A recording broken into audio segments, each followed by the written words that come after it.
നിക്ഷേപം നീ തന്നെയാ, എൻ്റെ ഹൃദയവും നിന്നിൽ തന്നെയാ.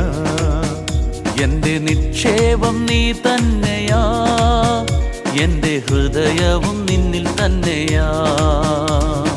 യേശുവേ എൻ ഹൃദയത്തിനുടയോനേ, എൻ ഹൃദയത്തെ കവർന്നോനേ. യേശുവേ എൻ ഹൃദയത്തിനുടയോനേ, എൻ ഹൃദയത്തെ കവർന്നോനേ. എൻ്റെ നിക്ഷേപം നീ തന്നെയാ, എൻ്റെ ഹൃദയവും നിന്നിൽ തന്നെയാ. ദൈവത്തിൻ്റെ അതിപരിശുദ്ധമായ നാമം വാഴ്ത്തപ്പെടുമാറാകട്ടെ. ഈ പ്രഭാതത്തിൽ ഇപ്രകാരം ദൈവത്തിൻ്റെ മാറ്റമില്ലാത്ത വചനം ശ്രവിപ്പാൻ തക്കവണ്ണം ഈ മാധ്യമത്തിൻ്റെ മുമ്പിലായിരിക്കുന്ന ഓരോരുത്തരെയും ദൈവനാമത്തിൽ സ്വാഗതം ചെയ്യുന്നു. ഇന്ന് നമുക്ക് ചിന്തിക്കുവാനുള്ള ഭാഗം എന്ന് പറയുന്നത് നിങ്ങളുടെ വരങ്ങൾ കണ്ടെത്തുക എന്നുള്ള ഭാഗമാണ്. 1 തെസ്സലോനിക്കരുടെ ലേഖനം 5-ാം അധ്യായം അതിൻ്റെ 21-ാമത്തെ വാക്യം ഇപ്രകാരം പറയുന്നു: സകലവും ശോധന ചെയ്ത് നല്ലത് മാത്രം മുറുകെ പിടിപ്പിൻ.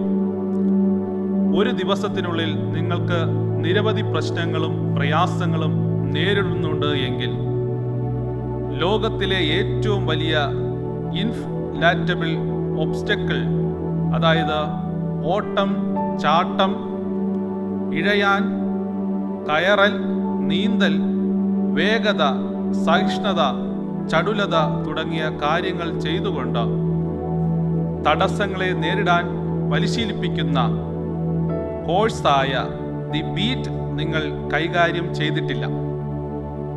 കാരണം നമ്മുടെ ജീവിതത്തിൽ അനേകം പ്രശ്നങ്ങളും പ്രതിസന്ധികളും കടന്നു വരാം. അത് വിവിധ രൂപത്തിലുള്ളതായിരിക്കാം. എങ്കിലും ആ തടസ്സങ്ങളൊക്കെയും നീക്കി മുന്നോട്ട് പോകേണ്ടത് അത്യാവശ്യമാകുന്നു. 2018 ഒരു ബെൽജിയൻ കമ്പനി ഈ കോഴ്സുകളിൽ പലതും ഒരുമിച്ച് ബന്ധിപ്പിച്ചു.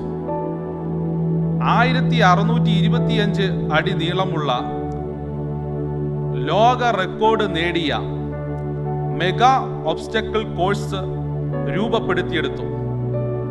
ഇതിൽ 60 തരത്തിലുള്ള വെല്ലുവിളികൾ അവതരിപ്പിക്കുന്നു. ഇതിൽ പലവിധമാകുന്ന വെല്ലുവിളികൾ ഉണ്ടായിരുന്നു. ഈ വെല്ലുവിളികളൊക്കെയും 10 മിനിറ്റ് കൊണ്ട് തന്നെ പൂർത്തീകരിക്കണം എന്നുള്ള ഒരു മത്സരം പോലെ ആയിരുന്നു. അപ്പോ ഫിനിഷിങ്ങിലേക്ക് ഓടാനും കയറാനും ഇഴയാനും ഒക്കെയും 10 മിനിറ്റ് മാത്രമാണ് ഉണ്ടായിരുന്നത്. അതൊക്കെയും പലരും വിജയിക്കുന്ന ഒരു അനുഭവത്തിലേക്ക് കടന്നു വന്നതായിട്ട് കാണുവാൻ തക്കവണ്ണം സാധിക്കുന്നു.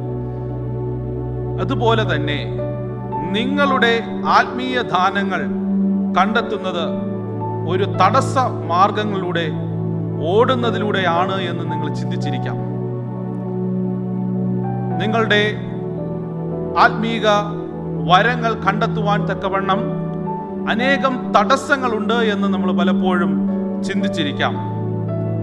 ശുശ്രൂഷയിൽ അനുയോജ്യമായ താലന്തുകൾ കണ്ടെത്തുന്നതിനിടയിൽ ഒരു ചെറിയ പരീക്ഷണങ്ങളും അബദ്ധവും ഉണ്ടായേക്കാം. എങ്കിലും സാരമില്ല. നമ്മൾ ആത്മീക വരങ്ങളെക്കുറിച്ച് പ്രസ്താവിക്കുമ്പോൾ അപ്പോസ്തലനായ പൗലോസ് ഇപ്രകാരം എഴുതി. റോമർക്കെഴുതിയ ലേഖനം 12-ാം അധ്യായം അതിൻ്റെ 2-ാമത്തെ വാക്യം: ഈ ലോകത്തിന് അനുരൂപമാകാതെ നന്മയും പ്രസാദവും പൂർണ്ണവുമായുള്ള ദൈവഹിതം ഇന്നതെന്ന് തിരിച്ചറിയേണ്ടതിന് മനസ്സ് പുതുക്കി രൂപാന്തരപ്പെടുവിനെന്ന് നമ്മെ പ്രോത്സാഹിപ്പിച്ചുകൊണ്ടാണ് അദ്ദേഹം ആരംഭിച്ചത്. അപ്പോൾ നമ്മൾ നോക്കിക്കഴിഞ്ഞാൽ മറ്റു ചില വിവർത്തനങ്ങളിൽ ഇപ്രകാരം പറയുന്നുണ്ട്: ദൈവഹിതത്തിന് പകരം ഇതിൽ ഉപയോഗിച്ചിരിക്കുന്നത് പരിശോധന എന്നാണ്.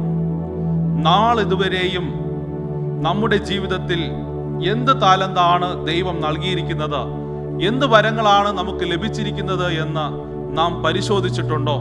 അതിനെ കണ്ടെത്തുവാൻ തക്കവണ്ണം ശ്രമിച്ചിട്ടുണ്ടോ?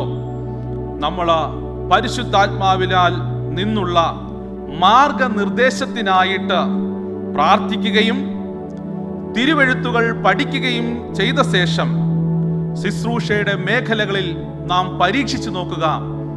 ഏത് താലന്താണ് ദൈവം നമുക്ക് നൽകിയിരിക്കുന്നത്? അത് മനസ്സിലാക്കി നാം പ്രവർത്തിക്കുമ്പോൾ അനേകം വൻ കാര്യങ്ങൾ സുവിശേഷ വേലയിൽ നേടുവാൻ തക്കവണ്ണം നമുക്ക് സാധ്യമായി തീരും. ഇവിടെ ദൈവം ഗിദിയോനെ വിളിച്ചപ്പോൾ അവൻ മറുപടി പറഞ്ഞത് ഇപ്രകാരമാണ്: അയ്യോ കർത്താവേ, ഞാൻ ഇസ്രായേലിനെ എങ്ങനെ രക്ഷിക്കും? മനശ്ശയിൽ എൻ്റെ കുലം എളിയതും എൻ്റെ കുടുംബത്തിൽ വെച്ച് ഞാൻ ചെറിയവനും അല്ലയോ എന്നാണ് ഗിദിയോൻ ഉത്തരം പറഞ്ഞത്.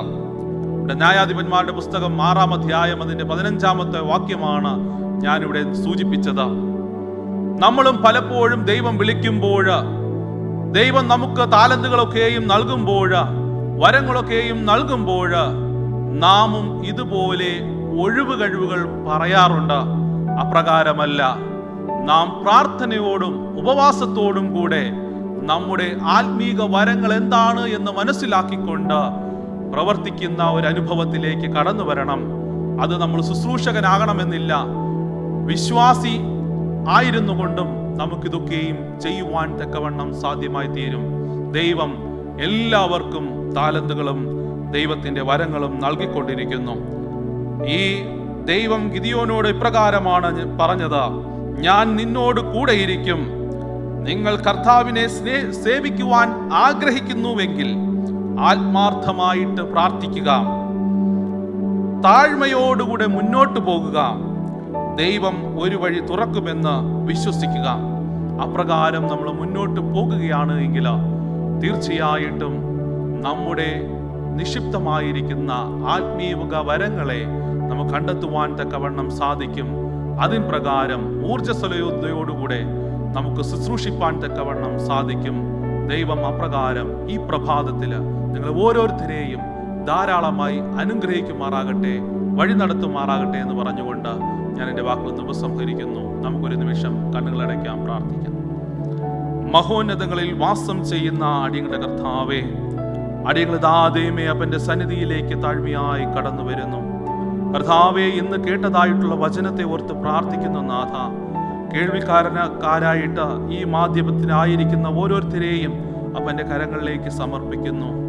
ഈ വചനം അവരുടെ ഹൃദയങ്ങളിൽ ഗ്രഹിച്ചുകൊണ്ട് അവരുടെ ആത്മീക വരങ്ങളെ കണ്ടെത്തിക്കൊണ്ട് ഊർജ്ജസ്വലതയോടുകൂടെ സുവിശേഷ വേലയ്ക്ക് വേണ്ടി പ്രവർത്തിപ്പാൻ തക്കവണ്ണം ഞങ്ങളെ ഓരോരുത്തരെയും അങ്ങ് സഹായിക്കണം. മാനവും മഹത്വവും അങ്ങെടുക്കണം. യേശുവിന്റെ നാമത്തിൽ തന്നെ, ആമേൻ.